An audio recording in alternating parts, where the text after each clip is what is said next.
Sir मला भरपूर disorder होते. म्हणजे जसं पूर्ण ड्युटी करून आल्यानंतर थकवा, काही काम करायची इच्छा वाटत नव्हती. तसंच रोज डेली मालिश केल्याशिवाय मला झोप लागत नव्हती सर. एवढं म्हणजे शरीराचं दुखणं होतं.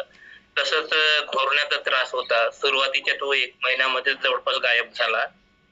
म्हणजे झोप लागायच्या अगोदरच आपलं घोरणं सुरू होऊन जायचं. तो एक कमी झालेला आहे.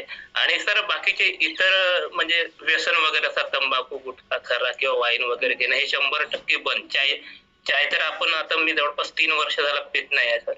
आपला फ्रेश एनर्जी ड्रिंक आहे. त्यामुळे बाकीच्या शौका ऑटोमॅटिक आपल्या फॅमिलीमध्ये आल्यानंतर बंद होतात.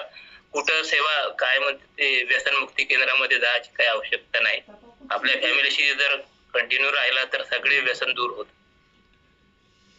Yes, yes, yes. खूप छान सर. स्वतःमध्ये खूप छान असा बदल केला आहे आणि आपले जे व्यसनं जे होती त्याच्यावर पण आपण खूप छान अशा पद्धतीने मात केलेली आहे. इथे डिस्क्लेमर देऊ इच्छितो, सरांचा हा वैयक्तिक रिझल्ट आहे आणि त्यांनी स्वतःचे 100% दिले, त्यामुळे त्यांच्यामध्ये खूप छान असा बदल झालेला आहे. 14 केजीचा फॅट लॉस केलेला आहे.